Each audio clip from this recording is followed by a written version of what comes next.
first thing you want to do is once you get your cable and cap installed, just give it all the slack that you can. That means tightening the little adjuster here all the way in.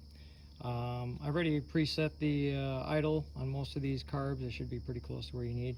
You just want to verify that your slide, it's got good movement, it's not stuck all the way open, right? And you'll see there's a little bit of gap there so it can idle properly. You can see here, maybe you can see down in the light. Make sure you got good movement before you fire the thing up so it doesn't take off on you, right? Next tip for you, you might have to heat this up with a hair dryer, or if you got a little bit of a heat gun. Otherwise, you might have to disconnect it from your air box. Throw it in some hot water. That'll help loosen it up. But for the most part, this if you're in warmer weather, this should stretch easy enough. Because when you go to put this in, the mouth is just slightly larger. All right, guys, I like to take the slide cap off. Makes it easier to put the carb in. Also, just something to quick point out to you. I like to slot these just because it makes it a heck of a lot easier for installation and removal of the carb. You know, obviously with the old carbs, they'd have little studs sticking out of there. Made it a pain in the ass to put the carb in and out of the boot and into the intake. So what we'll do is we'll take our little bolts here. I like to pre-bolt the outside flange. You don't have to do it very tight, but just enough to hold it in place. So what this does, it makes it a heck of a lot easier to slide this carb in and out, especially when you're doing multiple jetting like I do. And we just slide it in like so, just like that, wham bam. Take your other bolt, put it in. So then we just kind of finger tighten this one here. Now the carbs, they're slotted, so they will slide back and forth a little bit. So you want to try to center it, so you see where the studs are here in the slot. So just look at that from the top there, just come up with kind of an average between the two, and just give her a tighten down. So then we just pop the old slide back in.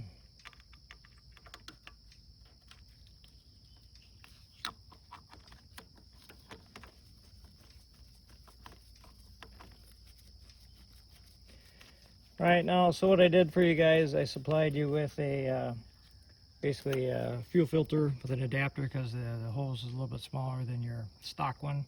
So that'll come, everyone will come with a brand new filter in the line. You can see this is like a quarter ID, goes for like a 3/8 to a quarter, something like that. So anyways, it fits right into your stock line, your tank, so you don't have to monkey around. So I'll send them to you shipped just like that. So like I said, kind of plug and play.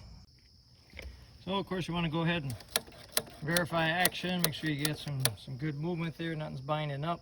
Also, so you guys are aware, so here's your choke lever. So down is off. There's a mid position, so half choke, all the way up is choke all the way on. So down, off, all the way up, choke all the way on, half choke right here. All right, so get ready to fire it up here. Just so you guys can see, it's easy to get at the choke from right under the side cover here. So it's all the way up for choke on. You see I can reach underneath there easy enough from a seated position. So choke on, let's give her a pull.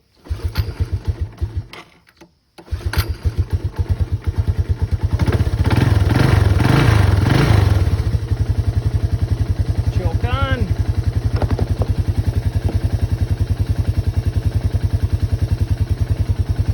Choke off.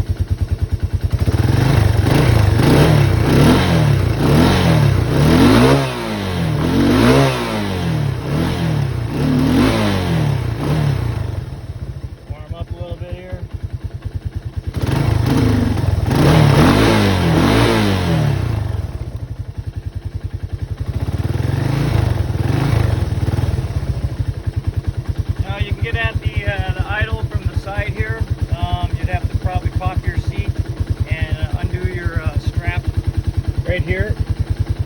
Granted, your tank can be connected, but if you undo your strap, lift up your tank a little bit here, you can adjust it from the side. I'll show you here in a moment.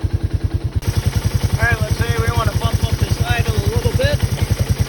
So like I said, right above the rear fenders and the side panel.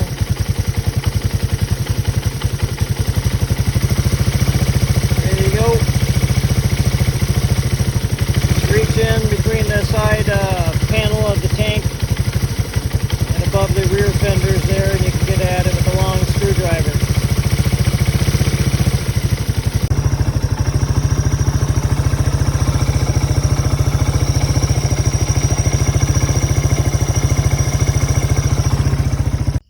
And that would be the 84 DX Special Edition.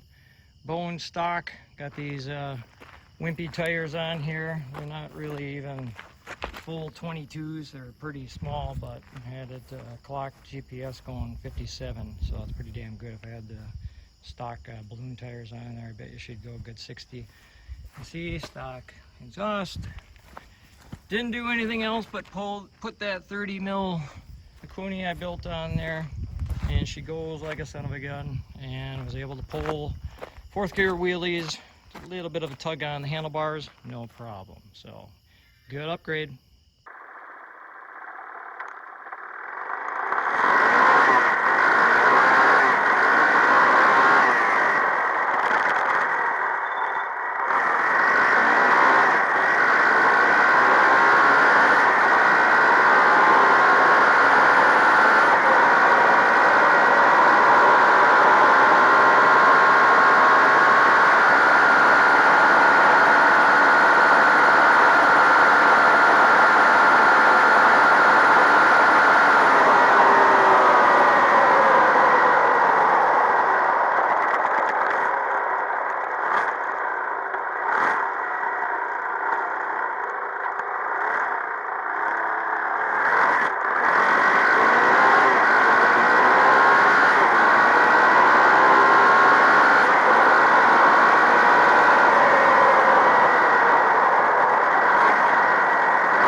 Let's say we want to swap in a different main jet.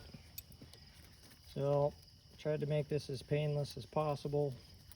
So pull your slide out once again, make it easy, set it off the side, don't bend that needle. And what I do is I like to loosen the outside one first. Careful not to burn yourself on the exhaust. If you just did a speed run, just loosen it up just a little bit. All right, come out to your front one here.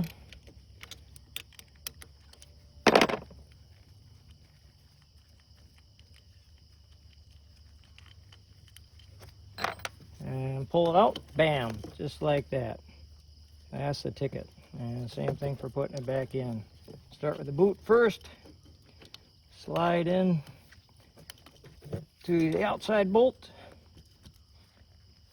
and drop your other one in, bada boom, bada bing. Now granted, I left the clamp off. Normally you're gonna have the clamp on too once you're satisfied. So that's the way to do it, guys.